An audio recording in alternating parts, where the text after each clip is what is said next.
I want to tell you a little bit about my dad. My dad was not cool. He was kind and considerate and caring.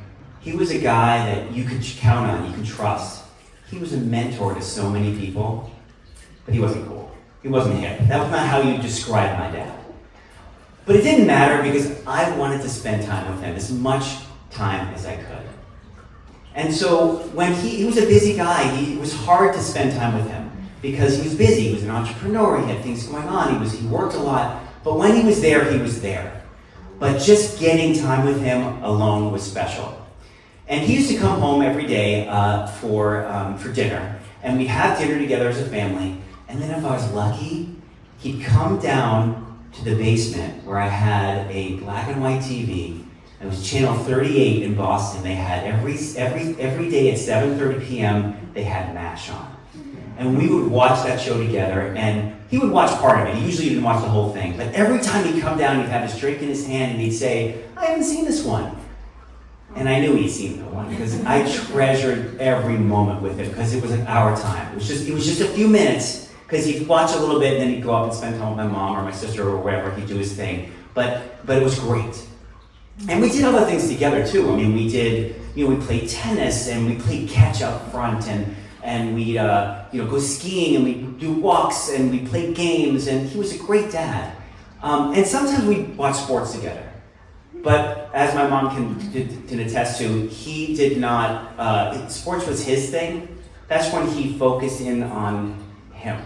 He watched the Red Sox or the Patriots. I'm from Boston, figure it out. And he would focus in on those games so much so that he was deaf to everything else in the world. Like, you couldn't even talk to him. I remember I would ask him questions and he didn't even hear me because he was so focused. But the times that we really bonded was war movies. We watched war movies together, and that was a time that was focused and it was just about us watching these movies. We watched Force 10 from Navarone, where Harrison Ford blew up the bridge, the dam, and made it to the wrong side, and the Nazis were there, and he was going to be captured. We watched The Dirty Dozen, where a ragtag bunch of soldiers, of prisoners, were sent on a suicide mission, and Jim Brown almost made it as he threw the hand grenades into the holes to kill all the Nazis. At least that's a theme here. We watched Von Ryan's Express, where Frank Sinatra is running after the train, which had all of his fellow prisoners with him, and he's running, and he's just about to reach safety, and he gets shot by the Nazis and lies, and he's dead on the tracks, and the train pulls away. We watched Where Eagles Dare with Clint Eastwood, which was just an amazing movie, and we watched The Great Escape. The Great Escape, where Steve McQueen is always given he's sent to solitary confinement, and he's given a glove and a ball, and he throws it against the wall, and he catches it and throws it, and then they escape. And he takes a motorcycle, and he jumps over a hill and jumps over a fence, and he did that stunt himself. Steve McQueen was cool. But it didn't matter. We watched these movies together. In fact, we watched it his whole life. In fact, the week he died, we were watching The Liberator, which was a terrible war miniseries. I didn't like it very much, but it didn't matter because we were watching it together. But the one moment that really is seared in my mind is, it was also a war movie, but it was a war movie that took place in space. It was called Star Wars. It was 1977, and my dad got a pre-screening to go see Star Wars. And he went to go see it. His client was the head of General Cinema in Boston, and he got to go and see the movie before anybody else saw it. And he came home that night and sat on my bed, and he said, Gary, Obi-Wan Kenobi. And I said, what's that? And he goes, you'll see. I'm like, oh my gosh, what is that? He goes, you'll see. And this was before spoilers, before the internet, before that sort of stuff happened. Like, we knew nothing about the movie. And then, of course, when the movie came on, and Princess Leia's holding up a thing in front of R2-D2, and she says, help me, Obi-Wan, you're my only hope. And I looked at my dad wide-eyed and thought, oh my God, what is that? What is that? Who is that? He goes, you'll see. And I did.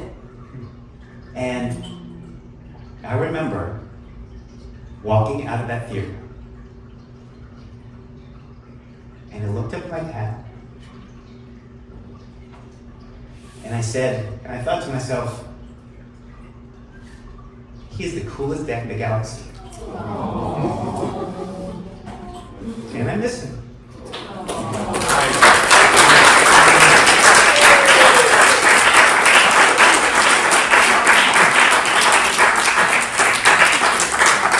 I did not need to cry. That was not fair.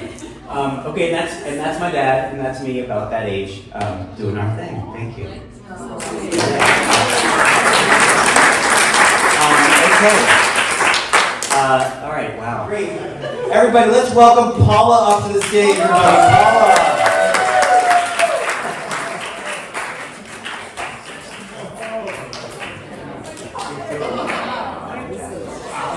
Paula, everybody. Right into the mic. Right into the mic. All right, so it's early COVID. My marriage of 30 years has ended. I find myself living alone for the first time in 30 years.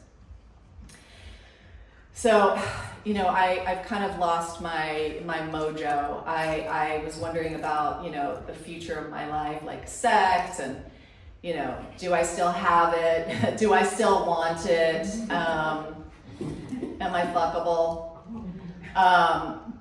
And I've been hearing like whispers around me about these fuck pods during COVID, where there were like 6 and 8 people that were cohabitating and like fucking each other. And I thought, oh, maybe that's what I need. So how do I find these fuck pods? So I know a guy who knows a guy. He's kind of in the polyamorous world, tantric, life, whatever. And I say, well, I want to get invited to one of these things. He said, you can't just show up, at these things. There's a way to navigate this kind of thing. And he said, I'll tell you what, there are these camps, these retreats up in Lake County. And so I, spend some time Googling, and I find myself registered for sex camp. 7 days of self-exploration, sensual, whatever, identity, shared group experience. Like, right, this is what I need. So I register. I'm up there. I'm in line. I'm registering. I'm kind of like looking. People are camping. It's there's a lot of white people with dreadlocks. The smell of Dr. Bronner's and patchouli in the air, and I'm like, I don't know if this is for me, but I'm really committed to like this next phase of my life. So there's another lady, kind of, we're milling around, and I'm like, hey, do you know like what we're doing here? I don't really read the small print, and she's like, no, but I'm in this poly relationship, and I think this is kind of something, the next stage for me. And I'm like, oh, all right, whatever. And the thing that I made sure of was when I registered, I didn't want to stay in like a geodesic dome or like in a tent. I wanted to make sure I had my own accommodations. So what that looked like was a Home Depot shed that was about 50 yards from the toilets and the shower. And it was great. It was my own space, right? I had a bed, a pillow, a lamp, an end table, and a chair. Okay, so the first night. It's a welcome night. There's about 70 people. There are men and women, and it looks primarily like mostly white people, mostly hetero people. I mean, I think, I don't really know. And there's one facilitator, and there's about 7 kind of group leaders. And they break us up into groups, and actually they call them pods, which I think is pretty funny. So I'm in a pod now, and all the group leaders all look like a combination of maybe Johnny Depp in Pirates of the Caribbean meets like Trader Joe's cashier. And they all have weird names like Attila and Lothar and like Crystal Gale. So it's the first night, our first exercise. So we're sitting in a circle. There's like, 8 circles. So that we're sitting in a circle, and my leader, I'm just going to call him Pirate. So the first exercise is to disrobe. Fuck, it's the first night and already we're taking off our clothes. I'm already like, no, I'm not doing that, I'm not doing it. But there's always one in every group, and she jumps up. She's like this 6 foot tall Amazon woman who I think comes from the foothills of Mount Shasta. She's wearing a Daniel Boone coonskin cap and a septum piercing, and she just drops her robe, and I'm like amazed. I've never seen a bush that big in the wild. I was shocked, but also kind of impressed. And it goes around, and there's some men. They are obviously very nervous, but they also disrobe, and I'm still like, I'm not doing it, I'm not doing it. And then there's a woman across from me who's kind of in my age range, 50s, postmenopausal, we probably had a few kids, and she just she stands up wearing this beautiful kimono, and she just unwraps it and lets it drop to the ground, and she looks beautiful. Her boobs are a little saggy, and she's got a little tummy, and I kind of look like that, So, and besides, I'm starting to have a hot flash. It's getting quite hot in here, so I decided I'm ready to take my robe off.